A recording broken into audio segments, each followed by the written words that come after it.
Ayun po, no. Mapagpalang araw po sa inyong lahat.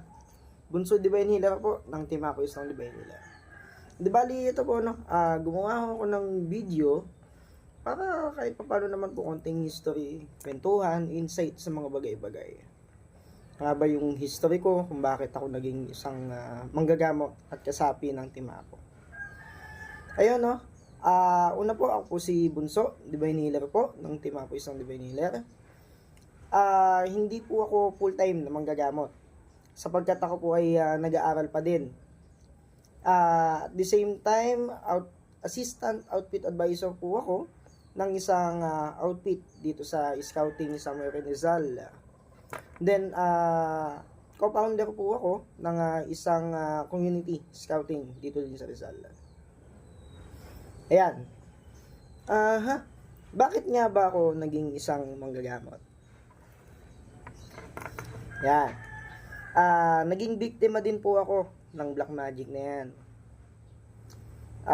Kung saan din ho kami nagpunta, hindi na ho ako magbabanggit ng lugar kung saan. Sa marami na din ho kami napuntahan. Merong ilang pagamutan na tinanggihan kami, hindi raw kaya. Then meron naman kadalasan walang makitang findings. Wala daw, normal. Pero, nagpa-check kami nun dati sa doktor, then wala ding findings sa doktor. Yan. Hanggang sa nakita namin ng page ni Apo. Nakita namin ng live ni Apo. Kaya, ayun, sinubukan namin magtungo. Pumunta sa munting pagamutan ng ni Apo Istong. At ayun nga. Talagang God's will talaga kasi doon ako napunta. Yan. Pumunta kami doon, nagpatingin kami. Then, ayun, kinapitan kami ni Apo. Na talaga namang undupit. Napakagaling. Sa totoo lang. Pagkagilit talagang ang dami nalaglag. Yan, hindi ko na ho papatungkulan. Hindi ko na ho ipapakilala o magbibigay ng idea.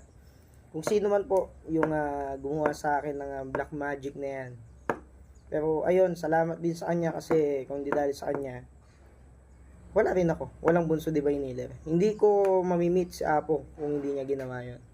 Kaya yun nga yung sinasabi na God's will talaga. Na ang lahat ng mga bagay-bagay na nangyayari sa buhay natin ay may talagang pakahulugan. May magandang patutunguhan. Di naman kasi tayo dadalhin ng Ama sa kung saan man tayo ngayon kung walang rason. Kung walang mabigat na rason. Ayun. Salamat nga pala kay unang-una sa aming butihing maestro na si Apo Istong Divine Healer. Yan. Talaga namang isang butihin at talagang isang magaling naming maestro. Wala ka pong masasabi dyan sa kay Apo pagdating sa kabutihan. Wala talaga.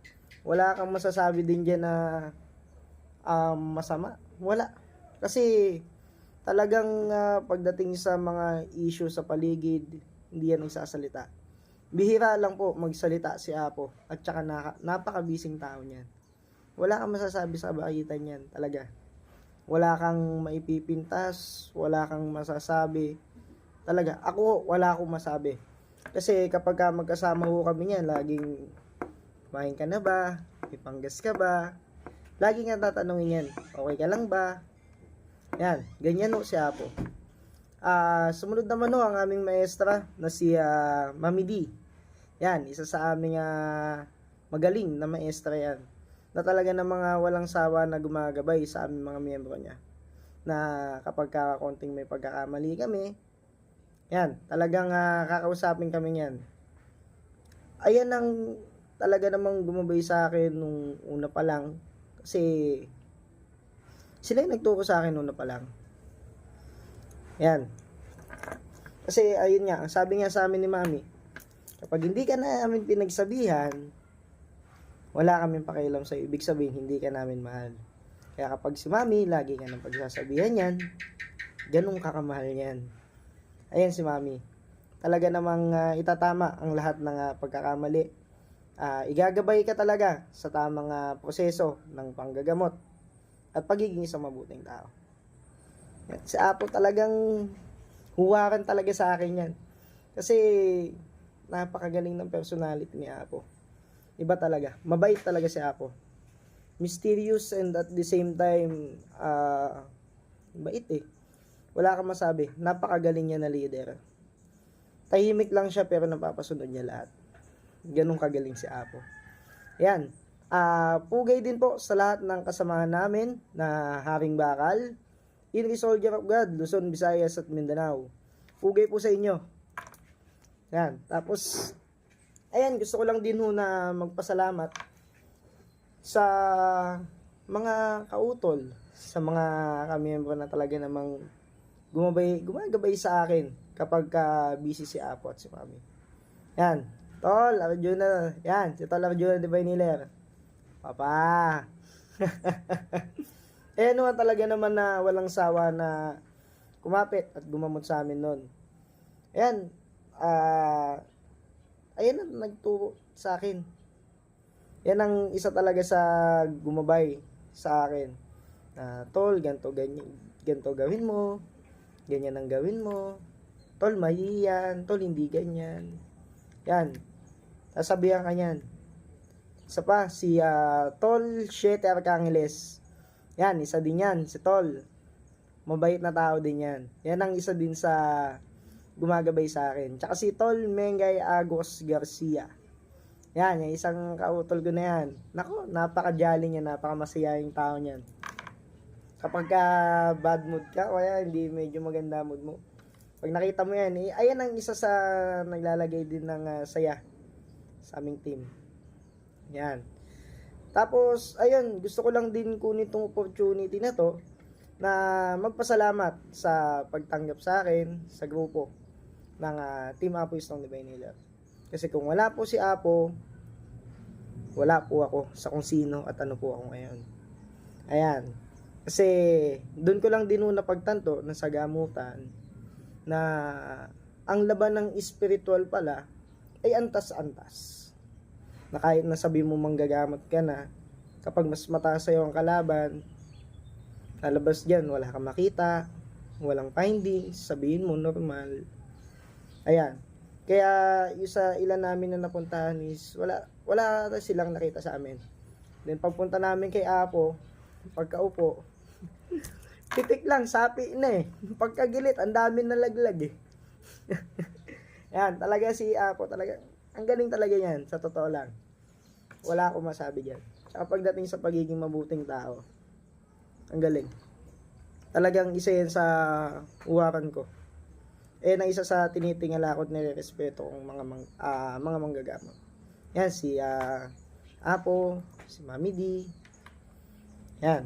Tsaka sa isa pa nating kautol na si Pres Jun Jigs, Spiritual Healer. Yan, sa mga taga Cavite. Yan, Dasma. Masipag magtawas yan, magaling din ho na manggagamot yan, si Pres Jun Jigs. Kautol po namin yan sa Haring Bakal. Tapos, ayun naman madaming nagtataka. Kasi, ayun nga, sa bata pa ako, tapos napunta ako sa mundo ng spiritual. Kasi, ayun na nasa guhit ng ating palad. Saka, ayun ang pinagkaloob sa atin ng Ama.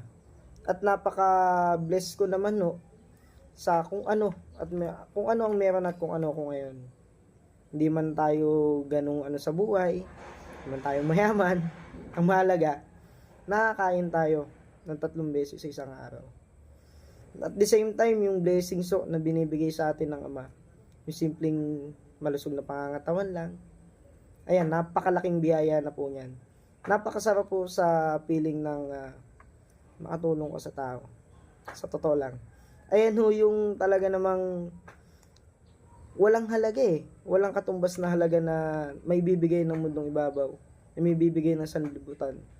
Yung saya na mararamdaman mo pag nakita mo yung pasyente na tangiti, uwi ng masaya, nasolusyonan yung problema, nakakataba ng puso. Mawawala yung pagod mo kagaya ko po kasi, ayun nga, sabi ko kanina, nag-aaral pa ako. Tsaka pasensya na rin no, sa mga nag-message sa page ko na hindi po ako nakakapag-response agad. Kasi yun nga po, nag-aaral ako, then may iniintindi din po ako ng scouting. Nagre-reply naman po kaso talagang madalas late. At tsaka kung magtawas po kasi ako, madalas gabi. Yan, bago ako matulog. Tsaka ako magtatawas. Yan, hindi po ako namimili ng tatawasin ha. Sadyang busy lang po ako. Madami po akong ginagawa, madami po akong iniintindi. Ayun no. Bakit nga po ba talaga tayo nagla-live? Sabi ko nga ho sa inyo kanina, sa hango po ng aking totoong karanasan, na kung hindi po dahil sa live ni Apo, baka wala na po ang isang bunso divine healer ngayon. O wala pong tatawagin na bunso divine healer. Yan, sa simpleng live, pag-share, pag-comment at pagpapabatid natin sa ating mga kakilala, mga kaibigan. Yan, isang malaking tulong na po yan, na pagsagip sa buhay ng karamihan na naging biktima o nagiging biktima ng sakit espiritual. Kasi alam nyo, hindi ho talaga biro o hindi talaga madali ang sakit espiritual. Kahit anong dami ng pera mo, kahit gaano kayaman, kapag ka sakit espiritual ang naging sakit mo, mahirap. Antas-antas po yan. Sa totoo lang. Pataasan ho yan. Kagaya nga ho na sinabi ko kanina, madami rin ho kami napuntahan na pagamutan. Pero sa akin ho, wala silang nakitang findings. Yung ilan tinanggihan kami. Pero kay Apo, pitik lang, nakasapi na. Ayun. Kaya maraming salamat din po no, sa ating mga solid na supporter na nag-share, nagko-comments, nagla-like, at walang sawa na sumusuporta sa Team Apo Divine Healer. Sa aming team. Yan. Maraming salamat to sa inyong lahat. Tsaka munting paalala lang po no. Ugaliin natin na maging isang mabuting tao. Maikli lang ho ang buhay na lalagyan natin dito sa mundong ibabaw. Mag-iwan ho tayo ng mga magagandang memory sa mga tao sa paligid natin. Magsilbi tayong magbigay tayo ng ngiti sa kanila na pag naalala yung pangalan natin. Uy, si ano, ganyan yan. Panahon ng pangangailangan, nalalapitan namin yan. Kasi wala naman ho tayong ibang maiiwanan dito sa mundo kundi ang memories lang eh. Ang katawan natin nawawala yan. Maaalala lamang tayo sa pamamagitan ng memories na may iwanan natin dito sa mundo. Tsaka paalala lang, maging mabuting tao tayo. Kasi hindi lahat, tandaan nyo, sa panahon nyo ngayon, laganap na ang mga marurunong ng black magic. At ilan na lamang ho ang natitira na mga lihitimo na manggagamot. Yan, sa padinuyan nakakalungkot lang isipin na masyadong mababa ang pagtingin ng mga tao sa mga katulad namin na manggagamot. Na, ayun, kagaya namin, may isa kaming kasapi. Si Sir Goyong. Kasapi namin siya, kasama namin siya sa spiritual. Pero isa siyang pulis. Madami yung kasapi ng sa mundo ng spiritual na mga high profile pero hindi lang naghahayag.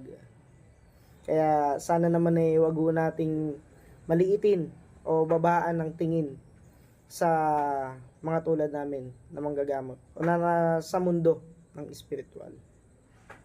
Tsaka ayun nano nga ako kahit ako natatawa din kasi